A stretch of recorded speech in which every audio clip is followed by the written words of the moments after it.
10월 21일 월요일 아침 예레미야애가 3장 1절에서 18절까지 말씀 읽겠습니다. 여호와의 분노의 매로 말미암아 고난당한 자는 나로다. 나를 이끌어 어둠 안에서 걸어가게 하시고 빛 안에서 걸어가지 못하게 하셨으며 종일토록 손을 들어 자주자주 나를 치시는도다. 나의 살과 가죽을 쇠하게 하시며 나의 뼈들을 꺾으셨고 고통과 수고를 쌓아 나를 애우셨으며 나를 어둠 속에 살게 하시기를 죽은 지 오랜 자 같게 하셨도다. 나를 둘러싸서 나가지 못하게 하시고 내 사슬을 무겁게 하셨으며 내가 부르짖어 도움을 구하나 내 기도를 물리치시며 다듬은 돌을 쌓아 내 길들을 막으사 내 길들을 굽게 하셨도다. 그는 내게 대하여 엎드려 기다리는 곰과 은밀한 곳에 있는 사자 같으사 나의 길들로 치우치게 하시며 내 몸을 찢으시며 나를 적막하게 하셨도다.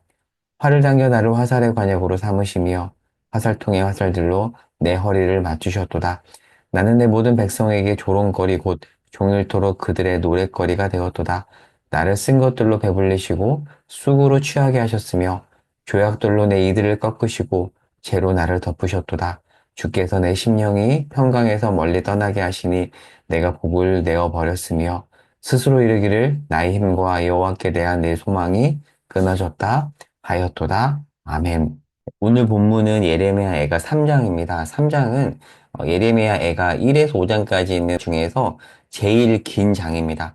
나머지 장들은 22구절로 이루어져 있는데 3장만 66구절로 이루어져 있습니다. 히브리 알파벳이 총 22개이거든요. 그래서 이런 겁니다. 만약에 영어 알파벳으로 한다면 1절은 A 땡땡땡, 2절은 B 땡땡땡 이런 식으로 이루어져 있는데 이것을 보통 아크로스틱 구조라고 합니다. 아크로스틱이 뭐냐면 각 행의 첫 글자를 연결하면 단어나 문장이 되는 방식인데 예를 들자면 스프링이라는 단어를 아크로스틱 구조로 이렇게 본다면 뭐 이런 이제 단어 문장이 만들어질 수 있습니다. 이제 스프링이라는 단어가 만들어지는데 문장에서 sunny days에서 S, 그다음에 plants awakening에서 이제 P, 그다음에 raindrop on the roof에서 R, 그다음에 interesting clouds에서 I, 그다음에 new flowers gray sky에서 N, G 이런 식으로 해서 단어가 이루어지는 이런 게 이제 아크로스틱 구조인데 왜 예레미야 애가 저자는 아크로스틱 구조로 애가를 적었는가? 이 당시에는 문맹률이 굉장히 높았거든요. 그 문맹이 높은 시대에 기억을 용이하도록 하게 하는 어떤 그런 방식으로서 아크로스틱 구조를 사용한 겁니다. 왜냐하면 애가를 계속 이스라엘 백성들은 읽어야 했거든요. 왜요? 자기들의 수치를 기억함으로써 하나님의 회복을 바라는. 그래서 지금도 어떤 절기가 되면 이 애가를 암송을 하거든요. 그러니까 암송하고 기억해라. 그것을 용이하도록 하기 위해서 아크로스틱 구조를 사용한 것입니다. 히브리 알파벳이 22개여서 각 장들은 22구절이지만 3장만 69절인 이유는 22 곱하기 3입니다. 자, 왜 가운데에 있는 3장에 66구절로 이렇게 길게 기술했는가? 3배의 슬픔, 극도의 슬픔을 강조하기 위함입니다. 그래서 3장에서는 슬픔이 극대화됩니다. 자, 그러면 조금 더 구조를 통해서 살펴보겠습니다. 오늘 본문은 1절에서 18절인데 1절에서 18절까지는 하나님의 진노를 표현하고요. 이제 내일 본문인 19절에서 24절은 진노 중에 긍휼을 베푸시는 하나님에 대해서 이야기합니다. 그러니까 진노를 강조하지만 결국 그 진노가 진노로 끝나지 않고 어디를 지향한다는 거죠? 긍휼을 지향한다. 그러니까 하나님은 진노로만 끝내지 아니하시는 분, 진노를 통해서 회복하시는 분이다라는 것을 이야기하고 있습니다. 자, 그리고 3장이 특이한 점이 더 있는데 1장과 2장에서는 여성으로 의인화된 시온, 예루살렘이 주된 화자로 나온다면 3장의 화자는 1인칭 남성입니다. 자, 왜 이렇게 애가 저자가 기술을 하는가? 트램퍼 롱맨이라는 학자는 이렇게 설명합니다. 제가 읽어볼게요. 모든 성을 가진 화자를 균형 있게 등장시킴으로써 남유다가 당하는 고난이 모두에게 다 미쳤음을 강조한 것으로 보인다. 그 고난이 남성뿐만 아니라 여성에게도 모든 사람들에게 다 미쳤다라는 것을 강조하는 그 내용을 담아서 이 기법을 사용하는 것이다라고 이렇게 볼 수가 있습니다. 자, 3장의 초점은 자, 진노인데, 자, 본문에 보면, 자, 본문을 보면서 설명을 해볼게요. 자, 1절에 분노의 매, 3절에 종일토록 치시는 분, 그리고 6절에 보면 나를 어둠 속에 살게 하시는 분, 누가요? 하나님이요. 그리고 애가저자가 이렇게도 말해요. 8절에서 하나님이 내 기도를 듣지 아니하신대요. 그리고 화살로 허리를 맞춘대요. 여기서 허리란 단어는 히브리어로 킬야인데 신장, 콩팥에 가깝습니다. 그러니까 하나님이 화살로 우리의 그 중심부인 신장을 맞추시는 분이래요. 그리고 16절에 보면 조약돌로 이들을 꺾으시는 분이라고 묘사합니다. 자, 그리하여서 18절에 보면 하나님이 그렇게 하시니까 이제 더 이상 하나님에 대한 소망이 끊어졌다라고 그렇게 절망의 표현을 사용하고 있습니다. 자, 참고로 말씀을 드리면 이 3장의 화자를 어떤 학자들은 남유다의 마지막 왕인 시드기야로 보기도 하거든요. 그러니까 시드기야가 마지막에 이렇게 절망스러운 상황에 처하잖아요. 그러나 저는 어떻게 생각하냐면 이제 여러 학자들의 이제 말을 참고해서 저의 생각을 얘기한다면 예레미야가 화자일 것이라고 봅니다. 그러니까 예레미야는 직접적으로 징계의 원인을 제공하지 않았잖아요. 그러니까 왜 사람들이 시드기야라고 말하냐면 예레미야는 이런 잘못을 하지 않았기 때문에 그렇잖아요. 화살로 허리를 맞을 만한 잘못을 하지 않았고 실제로 이 잘못을 행한 자들은 여호야김과 시드기야거든요.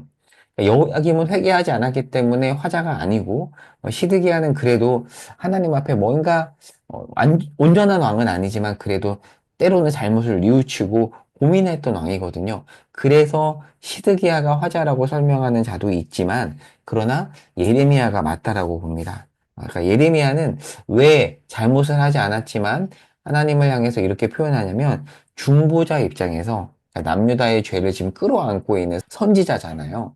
네, 그런 차원에서 이렇게 표현하는 것이다라고 보는데 저도 그 입장이 맞다라고 생각합니다. 그러니까 3장 오늘 본문을 읽을 때 예레미야가 중보자의 입장에서 이야기하는 것이다라고 그렇게 생각을 하고 다시 한번 좀 본문을 읽어보시면 느낌이 더 와닿을 것 같습니다.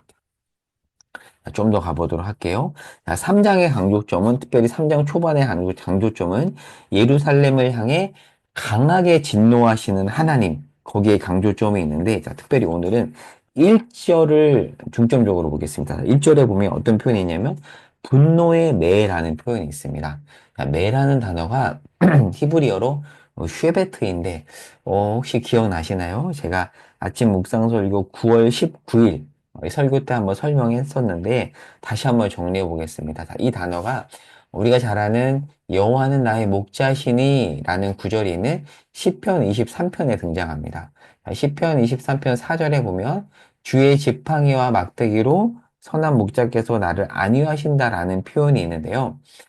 새 번역으로 보면 지팡이라는 단어를 막대기라고 표현하고 막대기라는 단어를 지팡이로 표현을 하거든요. 그러니까 개역 개정과 새 번역이 달라요. 그런데 새 번역의 번역이 더 정확합니다. 자, 새 번역의 번역으로 본다라면 막대기는 쉐베트라는 단어인데요. 매나 회초리를 뜻합니다. 그러니까 양치기 목자가 양들을 잘못된 길로 가는 양들을 바른 길로 인도하는 일종의 매를 뜻하는 단어가 쉐베트이고요. 지팡이는 히브리어로 미쉬에넷이라고 하는데 거동이 불편한 사람이 짚는 지팡이입니다. 이게 오타네요. 지팡이. 그러니까 쉐베트는 하나님의 진노에 초점이 있다면 미쉬에넷 지팡이에는 하나님의 긍휼, 보호에 초점이 있습니다. 그러니까 하나님은 어떤 하나님이라는 거죠? 긍휼의 하나님이자 진노의 하나님이다라고 이야기를 하고 있습니다. 그런데 오늘 본문에는 미슈에넷은 등장하지 않습니다. 그러니까 하나님은 매를 때리시는 분, 잘못을 호되게 책망하는 분이라는 거죠. 양들에게 왜 이 쉐베트가 필요하냐면 양들은 아주 특이한 동물인데 늘 자기 멋대로 가죠. 지독한 근시여서 앞이 잘 보이지 않습니다. 그래서 양떼를 이탈해서 길을 잃어버리기도 하는데 그렇게 되면 이렇게 파르르 이렇게 떨면서 거동을 하지 않는데요. 움직이지 않는다라고 합니다. 극도의 불안 증세를 보이죠. 자, 이때 야생동물에게 발각이 되면 양들은 죽을 수밖에 없습니다. 이때 목자는 신속하게 양을 데려와야 되는데 이때 필요한 게 뭐냐면 바로 먼저는 쉐베트입니다. 일단 때려야 되죠. 때려서 오게 해야 되잖아요. 자, 그리고 나서 이제 지팡이로 보호하는 겁니다. 자, 그런데 지금 남유다가 처한 상황은 특별히 뭐가 더 필요한 상황이냐면 미슈에넷이 아니라 쉐베트가 더 필요한 시점이다. 그래서 지금 예레미야가 저자는 1절에서 미슈에넷이란 단어는 쓰지 않고 쉐베트라는 단어만 쓰고 있습니다. 오늘 말씀을 정리하고 적용해 보도록 하겠습니다. 자, 여러분, 양에게 만약에 보호의 지팡이만 있다고 생각을 해보세요. 잘못된 길로 가고 있는데 보호의 지팡이만 주어진다라면 그 양은 더 나락으로 갈 수밖에 없겠죠. 자, 오늘 본문에서 미슈에넷은 등장하지 않습니다. 자, 그렇다면 하나님은 보호하지 않는 분이신가? 아니에요. 지금 남유다는 막대기로 슈베트로 책망받을 때이기 때문에 지금 오늘 본문에서는 하나님의 슈베트, 막대기만 등장하고 있습니다. 여러분, 만약에 말 안 듣는 자녀에게 사랑의 말만 계속한다면 어떻게 될까요? 안 되죠. 그래서 때로는 책망이 필요합니다. 자, 근데 지금 남유다가 책망을 받는데 그 책망이 최종 목적이 아니죠. 왜 책망이 필요하죠? 회복을 위해서 필요한 거잖아요. 그래서 지금 어, 책망이 필요한 남유다에게 책망만을 이야기하고 있는 겁니다. 그러나 우리가 놓치지 말아야 될 것은 하나님은 책망만 하고 끝내시는 분이 아니라 결국에는 회복으로 끌어가시는 분이라는 거죠.